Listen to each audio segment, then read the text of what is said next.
এই আমাদের চলতি যে প্রচার সভা গোটা সাবরুম মহকুমাতে আমরা ঘুরব, কিন্তু খুব সংক্ষিপ্ত সময়ে এই হরিণা বাজারে আমরা মিলিত হয়েছি। এই সভার মাননীয় সভাপতি,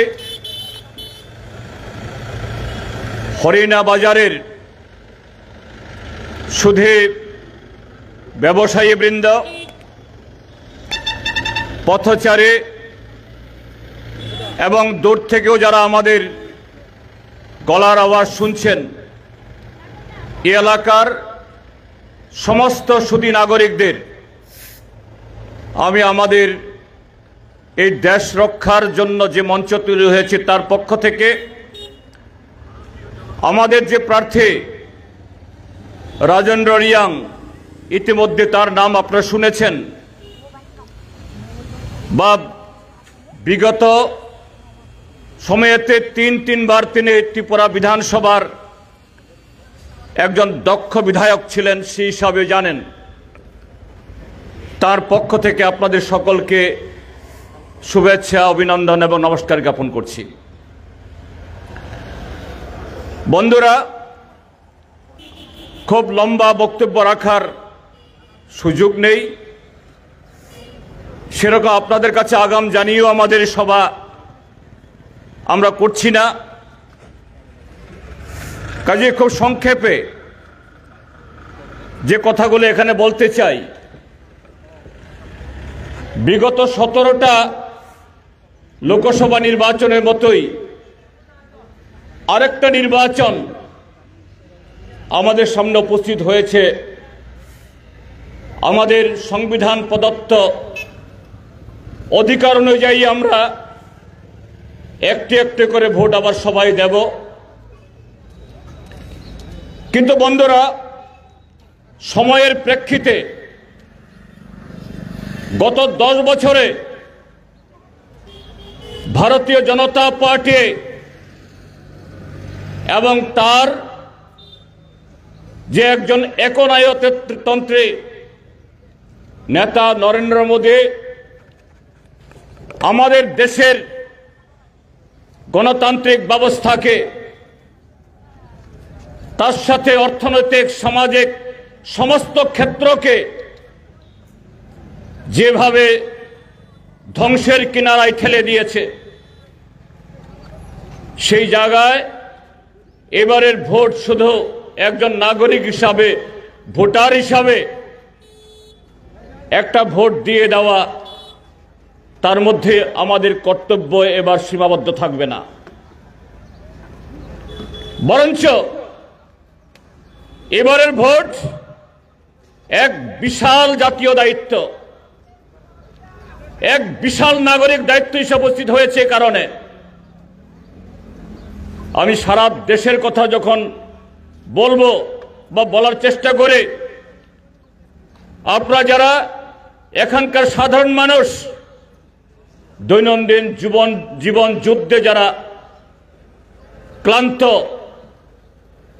সংসার চালাতে যারা হেস্তনেস্ত, হয়তো বলবেন সারা দেশের কথা শুনে সংবিধান, পার্লামেন্ট এসব আমরা সাধারণ মানুষ, আমাদের সেই সময় নেই। বন্ধুরা, আপনাদেরকে আমি এই সারা দেশের দিকে আপনাদের চোখ গড়িয়ে আপনাদেরকে আপনার চিন্তার জগতে আমি কোনো রকমের অনুপ্রবেশ করতে চাই না। আমি শুধু আপনারা যারা আজকে এই মনু নদীর এপার উপরে বসবাস করছেন, এই পশ্চিম হরিণা, পূর্ব হরিণা, এদিকে চালিতাছড়ে, গোয়াচান, আপনাদের দৈনন্দিন জীবনের অভিজ্ঞতা থেকেই বলতে চাই। বন্ধুরা, আজকে কত তারিখ? চৈত্র মাসের আজকে 18 তারিখ। হ্যাঁ, 28 তারিখ। হ্যাঁ, 28 তারিখ। আর দুদিন বাদে এই বছর শেষ হবে, নতুন বছর আসবে। ধনী গরিব, পাহাড়ে বাঙালি, হিন্দু বৌদ্ধ মুসলমান, এই অঞ্চলে বা ত্রিপুরা যে আমরা যারাই আছি না কেন, এই সময়েতেই হাত ধরাধরি করে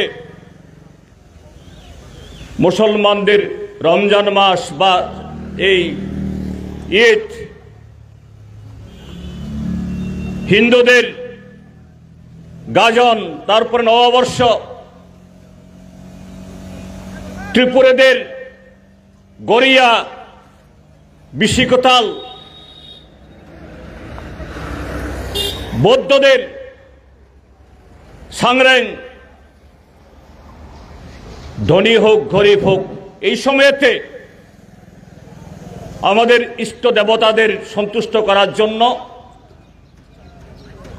আমাদের সংস্কৃতি অনুযায়ী আমাদের আত্মীয় স্বজনকে একটা আদর যত্ন সম্মান দেওয়ার জন্য আমরা প্রত্যেকে মুখিয়ে থাকি। কিন্তু এই টানাটানির সংসারে আমাদের দেশের যে অবস্থা, সেই জায়গায় আমরা সবাই কুলিয়ে উঠতে পারি না। এ রাজ্যে 25 বছর যখন বামফ্রন্ট সরকার ছিল, এই সময়েতে ব্লকের মাধ্যমে, পঞ্চায়েতের হাতে, ভিলেজ কমিটির হাতে নানা ধরনের কাজ আসত। এগ্রিকালচার, হর্টিকালচার, এডিসি,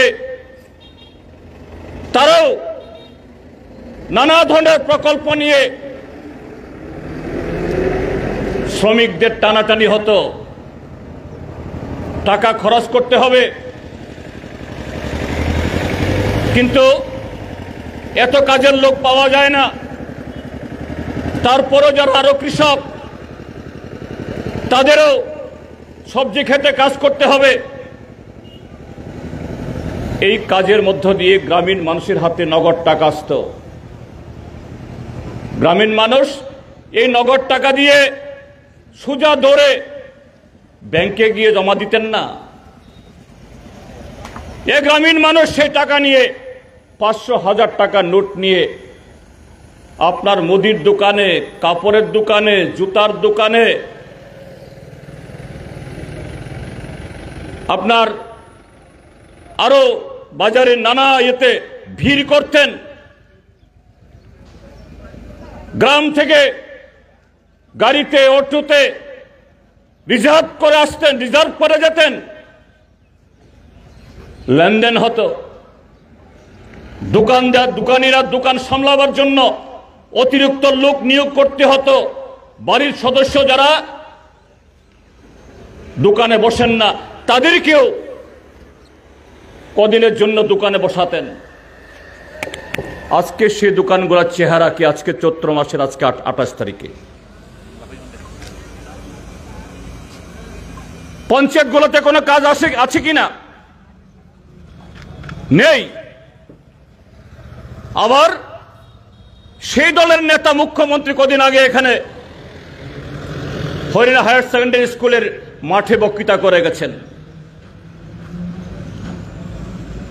জোর জবরদস্তি করে, প্রলোভন দেখিয়ে, চোখ রাঙিয়ে মুখ্যমন্ত্রী আসছে, এই মিটিংয়ে না গেলে অসুবিধা হবে। পরে কিন্তু কি হয় আমরা কিন্তু কইতে পারতাম না। চলেন মুখ্যমন্ত্রী আইব। এই হলো মানুষকে তাদের লোক ডাকার এদের স্টাইল। জনসভা হইব, না এলে কিন্তু পরে কি হইব আমরা কিন্তু কিছু কইতে পারতাম, আপনারা কিছু কইেন না। এই মাঠ, হ্যাঁ কিছু লোক তো হয়েছে অবশ্যই, শাসক দল, তাদের চেহারা সুরত দেখলে, মঞ্চ সাজানোর বহর দেখলে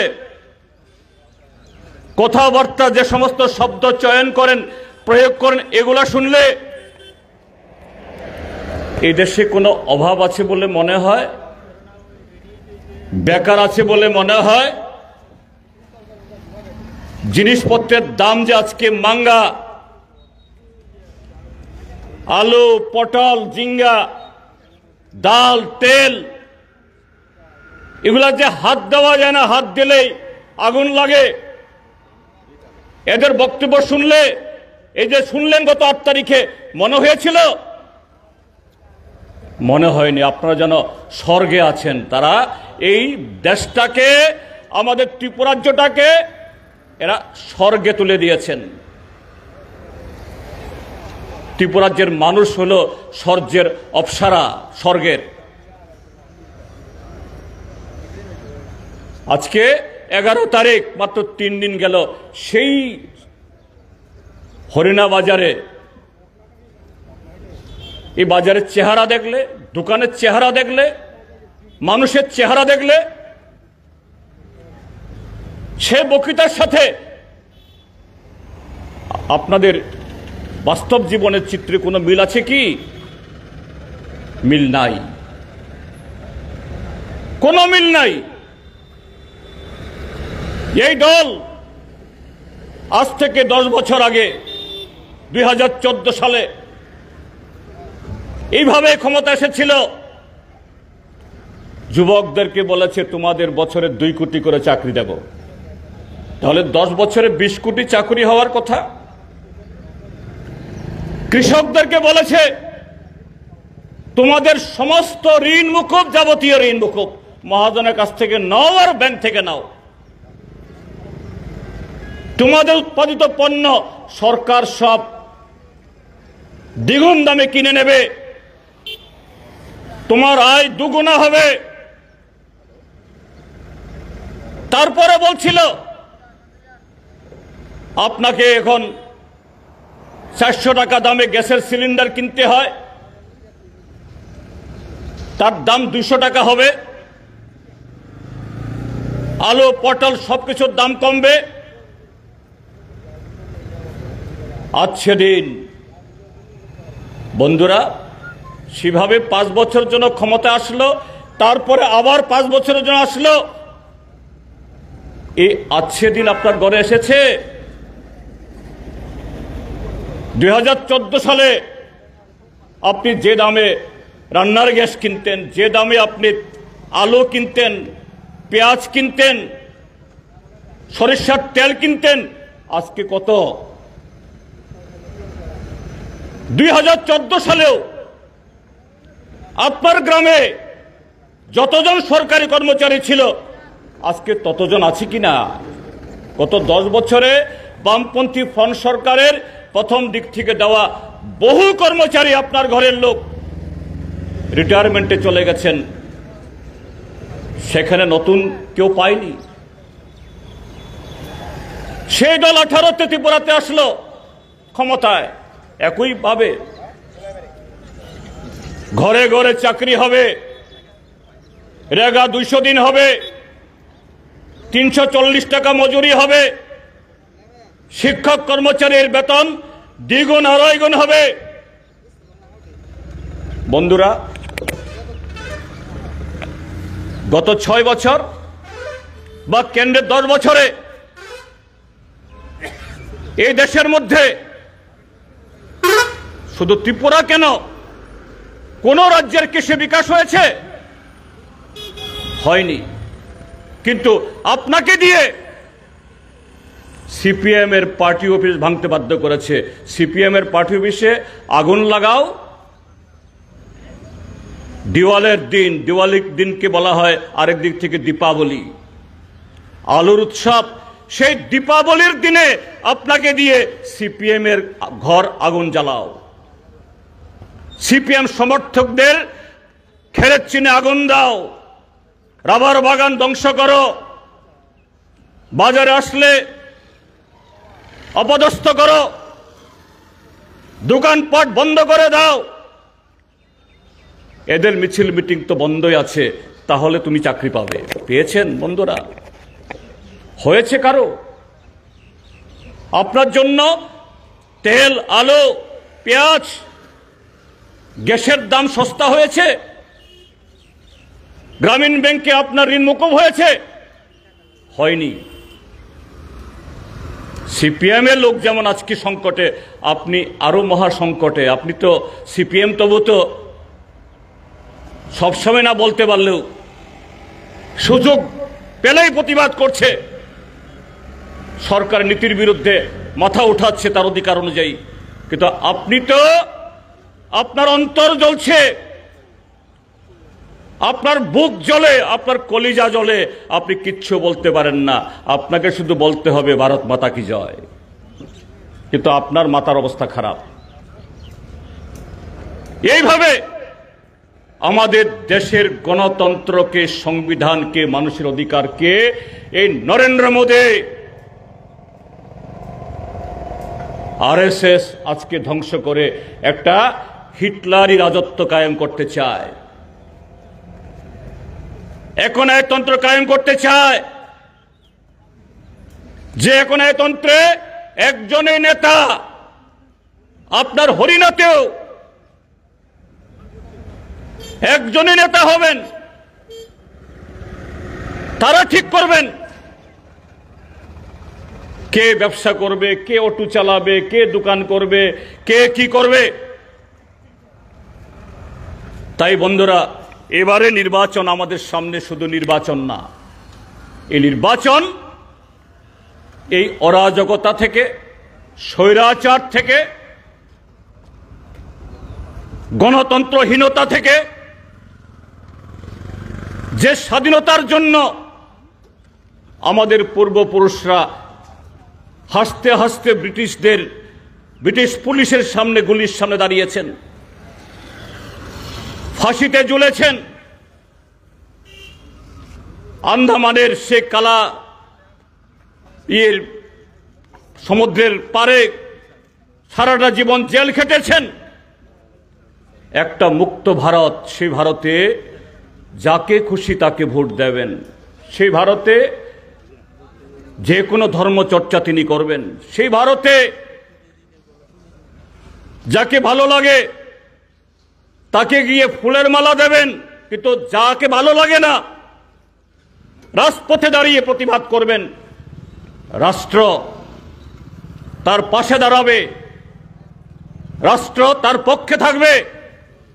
আজকে ত্রিপুরাজ্যের মধ্যে সে রাষ্ট্র নেই। আপনার দিন দুপুরে শাসক দলের লোক আপনার দোকানে আগুন লাগায়, পার্টি অফিস ভেঙে ফেলে বুলডোজার দিয়ে, রাষ্ট্র চুপচাপ দাঁড়িয়ে থাকতে বাধ্য হয়। রাষ্ট্র মানে পুলিশ, রাষ্ট্র মানে অফিস কাছারি, রাষ্ট্র মানে সরকারি কর্মকর্তা, যারা জনগণের সে অধিকার সুরক্ষিত রাখার জন্য দায়িত্বপ্রাপ্ত, তাদেরও কোনো সুযোগ নেই, তাদেরও কোনো অধিকার নেই। কাজেই সেই অধিকার ফিরিয়ে আনার ভোট। কাজে এই ভোটে আমরা ব্যবস্থা অনুযায়ী একজন প্রার্থী দাঁড় করাতে হয়, আমাদের প্রার্থী রাজেন্দ্র রিয়াং। কিন্তু প্রকৃত পক্ষে নরেন্দ্র মোদী, বিজেপির এক গণতন্ত্র ধ্বংসলীলার সামনে প্রার্থী আপনি। কেননা আপনি খ্যাত মজুর হিসাবে আপনি আক্রান্ত, আপনি বেকার যুবক, আপনার অধিকার সংকুচিত, আপনি সংখ্যালঘু নারী, সংখ্যালঘু পুরুষ, আপনার ধর্মচর্চার অধিকার বলণ্ঠিত, আপনি গরিব মানুষ, আপনার মুখের গ্রাস কেড়ে নিচ্ছে। প্রকৃত অর্থে সেই প্রার্থী আপনি। স্বৈরতন্ত্রের বিরুদ্ধে এ দেশের সমস্ত দেশপ্রেমিক নাগরিক সবাই প্রার্থী। এই জন্য 27টা রাজনৈতিক দল, এই ত্রিপুরাজ্যের মধ্যে কংগ্রেস, কমিউনিস্ট মানে হলো দীর্ঘ কয়েক দশকের রাজনৈতিক লড়াই আমাদের মধ্যে। হ্যাঁ, ঠিক, এখন অন্য দল ছিল না। আমাদের মধ্যে কর্মসূচিগত ফারাক ছিল, মতাদর্শগত ফারাক ছিল। আমাদের পার্টির পতাকার রং লাল, তাদের পার্টির পতাকার রং তেরঙ্গা ঝান্ডা। কিন্তু আজকে আমরা ঐক্যবদ্ধ হয়েছি কোনো পবিত্র কর্মযজ্ঞে, এটা কোনো পাড়াতে হোক, কোনো সমাজে হোক, দুর্গা পূজা, কালী পূজা বা এরকম কোনো সামাজিক উৎসব, দেশে যদি কখনো মরক লাগে, ভূমিকম্প হয়, প্রাকৃতিক দুর্যোগ হয়, তখন পতাকা নিয়ে মানুষ দাঁড়ায় না, তখন সবাই ধরাধরি করে একসাথে নামে। আজকে আমাদের দেশে রাজনৈতিক দুর্যোগ, সেই দুর্যোগের নাম নরেন্দ্র মোদী আর ভারতীয় জনতা পার্টি। এই দুর্যোগকে হটাতে হবে, তার জন্য সমস্ত মতাদর্শ এবং কর্মসূচির ফারাকের মধ্যেও ঐক্যবদ্ধ হয়ে আমরা এইবার এই নির্বাচনে লড়ছি। একটা পবিত্র লড়াই, পবিত্র গণতান্ত্রিক লড়াই। এই লড়াইয়ে হরিণাবাসী বরাবরের মতো আপনারা গণতন্ত্রের পক্ষে, উন্নয়নের পক্ষে, ধর্মনিরপেক্ষতার পক্ষে, অন্যায়ের বিরুদ্ধে দাঁড়িয়ে আমাদের প্রার্থী রাজেন্দ্র রিয়াংকে কাচি হাতরা তারকা চিহ্নে ভোট দিয়ে আগামী 26 তারিখ খুব সকালে, যেহেতু কোনো পবিত্র কাজ আমরা করি সবসময়তে সকালবেলা ঘুম থেকে উঠে স্নান করে, এটাও পবিত্র কাজ। 26 তারিখে সকালবেলা ঘুম থেকে উঠে স্নান করে প্রথম ভোট, তারপর অন্য সব, সেই দায়িত্ব পালন করার মধ্য দিয়ে একজন দেশপ্রেমিক নাগরিক হিসেবে আপনার দায়িত্ব পালন করুন, এই আহ্বান জানিয়ে আমি আমার বক্তব্য শেষ করছি। সবাইকে নমস্কার, ধন্যবাদ। ইনকলাব জিন্দাবাদ।